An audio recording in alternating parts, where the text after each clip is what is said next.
Halo, apa kabar? Saatnya Anda menyimak berita Sumut bersama saya Priscilia Claudia. Sejumlah berita menarik akan kami sajikan untuk Anda. Berikut 3 berita utama hari ini. Angin puting beliung menerjang Kabupaten Serdang Bedagai, rusakkan ratusan rumah.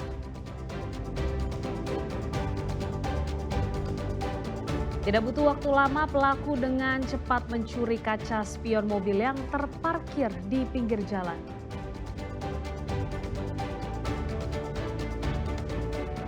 Lomba estafet sarung meriahkan Hari Kemerdekaan dan tanamkan nilai kekompakan antar warga.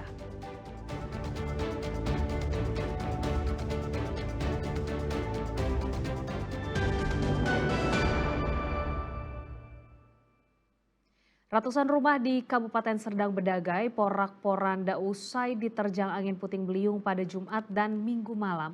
Sejumlah keluarga yang terdampak kini menginap di tenda pengungsian. Ratusan rumah di 2 kecamatan di Kabupaten Serdang Bedagai mengalami kerusakan. Hujan deras disertai angin kencang terjadi pada Minggu malam 24 Agustus. Berdasarkan data sementara petugas BPBD, sebanyak 19 unit rumah di Kecamatan Seirampah dan 28 unit rumah di Kecamatan Tanjung Beringin mengalami kerusakan. Sementara di hari sebelumnya, yaitu Jumat malam 22 Agustus, terdapat 318 unit rumah di Kecamatan Teluk Mengkudu mengalami kerusakan akibat diterjang angin puting beliung. Hingga kini pihak kecamatan yang terdampak sudah melakukan langkah awal dengan mendirikan tenda pengungsian untuk warga yang terdampak. Sementara sebagian warga lainnya memilih mengungsi di rumah saudara mereka yang tidak terdampak angin puting beliung. Awalnya mati lampu ya kan, udah itu hidup balik, itu mati lagi, terus goyang itu atapnya, berlarian lah, rame juga di dalam rumah, ada anak-anak. Panik nggak waktu itu, Pak? Panik lah, namanya nggak pernah kejadian, Baru kali ini, Pak ya? baru ini. Rumah Bapak apa aja yang rusak, Pak? Elektronik ya banyaklah, TV, kulkas. Tidak ada korban jiwa akibat terjangan angin kencang pada Jumat dan Minggu malam. Namun banyak perlengkapan elektronik milik warga serta rumah mereka mengalami kerusakan. Muhammad Hamdani melaporkan dari Serdang Bedagai. 3 orang terduga penyerang sejumlah pemuda dan warga di Kabupaten Deli Serdang ditangkap. Polisi menyita senjata angin yang digunakan untuk menyerang. Para pahlawan kemerdekaan mungkin akan kecewa melihat ulah para pemuda ini.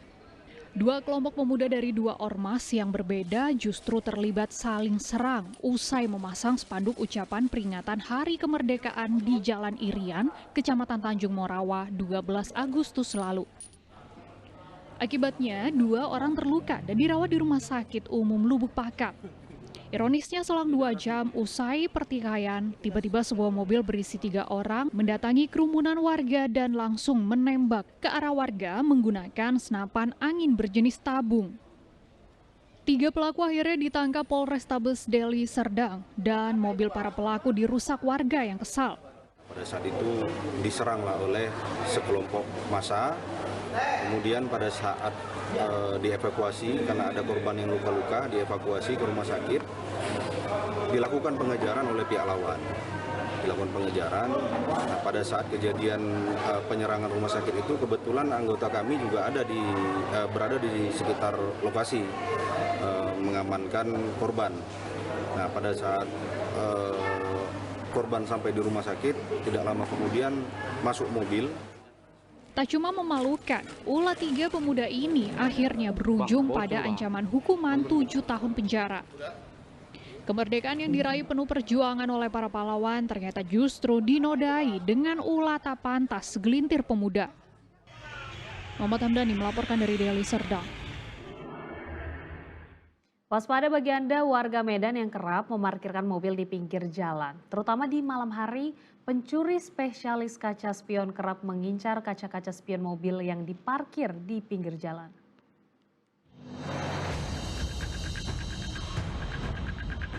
Jangan parkir di pinggir jalan. Jika tak ingin mobil Anda kehilangan spion seperti mobil yang terekam di CCTV ini. Pelaku yang datang berdua menggunakan sepeda motor begitu lincah mengambil spion mobil. Cukup hitungan detik, spion sudah terlepas. Kejadian ini berlangsung di Jalan HM Yamin, Medan, pada 15 Agustus lalu. Video ini pun viral setelah korban melaporkan kasus ini ke polisi. Satu pelaku berinisial P akhirnya ditangkap 5 hari setelah pencurian. Pencurian kaca spion selalu dilakukan setelah mendapat pesanan. Transaksi di belakang SMP 12 Negeri Medan dengan harga 100.000. Tersangka yang kita tangkap mendapat upah 40.000. Namun pada tanggal 20 kemarin sekitar 24 tersangka dapat kita amankan dengan barang bukti CCTV dan HP. Dan tersangka mengakui perbuatannya di Medan ini sudah 5 kali melakukan pencurian sepeda motor. Setelah 5 kali mencuri, tersangka pun akhirnya tertangkap. Satu pelaku ini masih dikejar polisi dan keduanya terancam hukuman 7 tahun penjara. Muhammad Hamdani melaporkan dari Medan. Maling motor dengan meninggalkan motor ya, inilah modus yang dilakukan pelaku yang beraksi di Masjid Jami Kota Pinang, Labuan Batu Selatan. Datang dengan motor bebek, meninggalkan motornya lalu menggondol motor milik kurir serta puluhan paket yang akan diantarkan korban.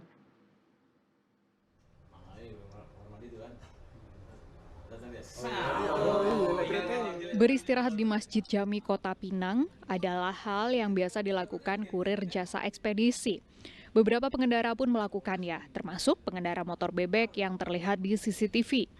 Tetapi saat sang kurir ke toilet, pengendara motor bebek yang merupakan maling motor memanfaatkan kesempatan ini. Pelaku langsung membawa kabur motor beserta puluhan paket yang diantar, sementara motor bebek ditinggal begitu saja. Saya tinggal motor saya ke kamar mandi sebentar, sekitaran 5 menit. Nah, jadi sekitar 5 menit itu saya keluar dari kamar mandi, motor saya tuh udah nggak ada di tempat yang saya parkirkan. Nah itu bang, posisi mobil sepeda motor itu ada nggak barang yang mau diantar? Kalau barang nggak ada Pak, kebetulan karena itu belum jam pengantaran, itu masih jam sortir. Dengan rekaman CCTV masjid, korban telah melaporkan kasus pencurian ini ke Mapolres Pelabuhan Batu Selatan. Sementara motor bebek yang ditinggal pelaku diduga juga merupakan motor curian. Tutia Lawelubis melaporkan dari Labuhan Batu Selatan. Keluarga Nazwa Alia, WNI yang meninggal dunia di Kamboja, resmi melapor ke kantor Balai Pelayanan Perlindungan Pekerja Imigran Indonesia Sumatera Utara. Belum diketahui secara pasti penyebab tewasnya Nazwa Alia, namun keluarga kini kebingungan karena pemulangan jenazah korban dari Kamboja membutuhkan dana 130 juta rupiah. Laniari Hasibuan, ibu dari Nazwa Alia, mendatangi kantor Balai Pelayanan Perlindungan Pekerja Imigran Indonesia di Jalan Pendidikan Desa Marindal, Kabupaten Deli Serdang. Ia membuat laporan atas kematian anaknya yang bekerja di Kamboja. Petugas Balai Pelayanan Perlindungan Pekerja Imigran menyatakan status dari Nazwa Alia ke Kamboja bukan sebagai pekerja migran resmi. Meski begitu, BP3MI akan berkoordinasi dengan Kemenlu melalui KBRI Phnom Penh di Kamboja. Saat ini pihak KBRI di Phnom Penh, Kamboja masih melakukan investigasi terkait kematian Nazwa yang diduga mengalami overdosis obat painkiller. Ini untuk bekerja di bagian pelestarian lingkungan. Nyatakan bahwa orang yang mengajak si Nazwa Alia ini adalah seorang saintis ya, seorang ilmuwan. Kan dibutuhkan biaya ratusan juta. Iya, jadi kita sudah berkoordinasi dengan pihak KBRI Phnom Penh dalam hal ini untuk jenazah yang akan dikebumikan di Kamboja di Phnom Penh, KBRI akan fasilitasi. Hingga kini jenazah Najwa Alia masih tertahan di Kamboja. Dibutuhkan biaya pemulangan jenazah sekitar 137 juta rupiah.